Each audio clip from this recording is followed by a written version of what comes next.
আসসালামু আলাইকুম প্রিয় দর্শক, আমাদের জাতীয় সংসদে এই মুহূর্তে বাজেট নিয়ে আলোচনা চলছে। বাজেট প্রস্তাব উত্থাপন করা হয়েছে। সেটার মধ্যে কি করা যায় না করা যায়, কোথায় বাড়ানো যায় কোথায় কমানো যায়, এগুলো নিয়েই আমাদের সংসদ সদস্যরা আলোচনা করবেন। আগামী এক বছরে আমাদের দেশের অর্থনৈতিক অবস্থা কেমন হবে, আমাদের দেশের বাজেটের বাস্তবায়ন কিভাবে হবে, বাজেটের টাকা পয়সা কোত্থেকে আসবে, কিভাবে ব্যয় করা হবে, এগুলো নিয়ে আলোচনা। তার মধ্যে খুশ আলাপ হচ্ছে, তার মধ্যে এলোমেলো আলাপ হচ্ছে, তার মধ্যে হাস্যরস হচ্ছে।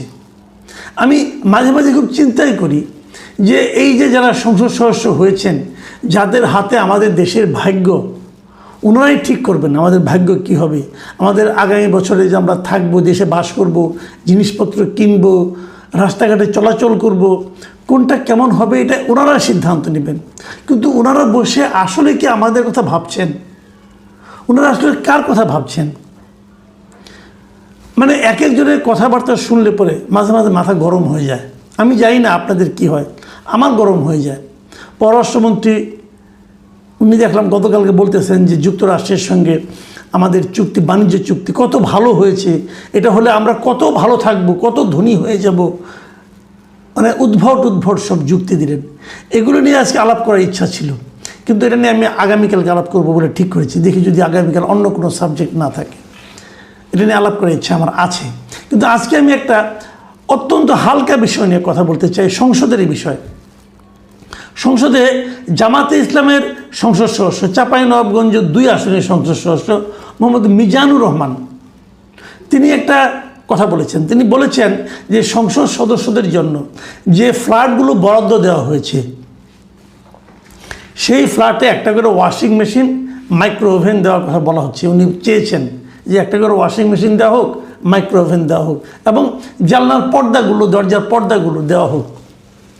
এটা নিয়ে অনেক কথা। এটা নিয়ে আন্দালিব রহমান পার্থ, যিনি নাকি সরকারি দল যেটা আছে সেই জোটের একজন মেম্বার, তিনি নানা ধরনের কথা বলেছেন যে ওনার না হয় এগুলো আমি দিয়ে দেব। প্রধানমন্ত্রীকে উনি উদ্দেশ্য করে বলেছেন আপনি বরং ওনাদের সংসার টংসার গুছিয়ে দেন। এগুলো নানা ধরনের কথা।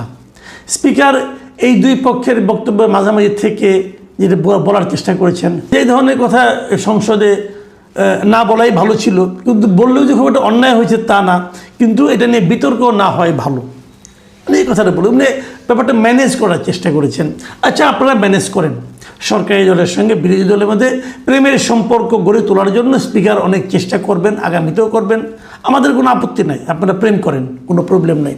বাট আমার কথাটা হলো, আমাদের মতো সাধারণ মানুষ এই এমপি সাহেবদের এই সমস্ত আলোচনায় কতটুকু স্বস্তি বোধ করেন, কতটুকু আনন্দ অনুভব করেন, অথবা কতটুকু বিরক্ত হন?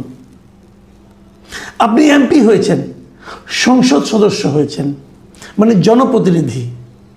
যে জনগণের প্রতিনিধি আপনি কেন হয়েছেন? নিজের অর্থনৈতিক সুবিধা ভোগ করার জন্য? আপনি কি জনপ্রতিনিধি হয়েছেন আপনাদের নিজের ব্যক্তিগত জীবনযাপন, সাংসারিক জীবনযাপনকে স্মুথ করার জন্য? আপনি যে এলাকার জনপ্রতিনিধি, ওই এলাকার একজন মানুষও যদি কষ্টে থাকে, তাহলে আপনি কিভাবে আনন্দ থাকতে চান?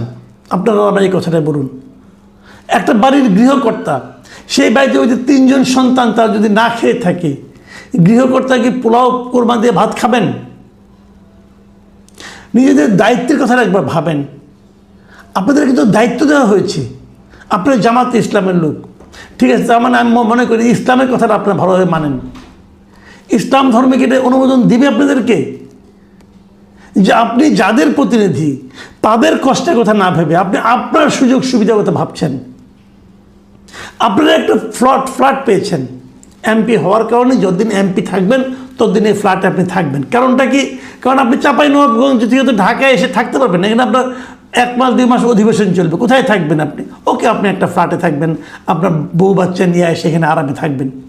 তো ওইখানে যখন থাকতেন তখন আপনাদের সংসারের যা জিনিসপত্র, ওগুলো কি সরকার কিনে দিত নাকি আপনি চালাতেন? এবং আপনাদের যে বেতনটা দেওয়া হয়, বেতনের সঙ্গে ভাতা যেগুলো আছে, সেগুলোর মধ্যে অনেক কিছু আছে রে ভাই, সেগুলো তো আপনি এই মাসেও পাবেন। জনগণের জন্য যে করবেন সবগুলি এই মাসেও পাবেন। আপনি যে কদিন অধিবেশনে চলবেন সেই বেতন ভাতা আপনি পাবেন, এবং কি পাবেন না পাবেন এগুলি জেনেই তো আপনি এসেছেন।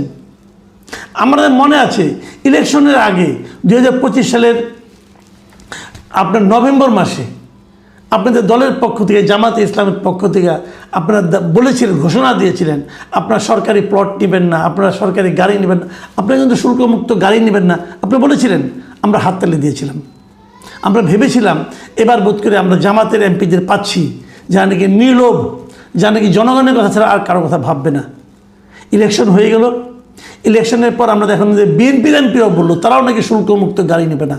আমরা আরও খুশি হলাম, ভাবলাম এবার তাহলে সরকারি এবং বিরোধী দল উভয় পক্ষ থেকেই যে সংসদ সদস্য আসছেন এরা নির্লোভ, এরা গাড়ি নিচ্ছেন না।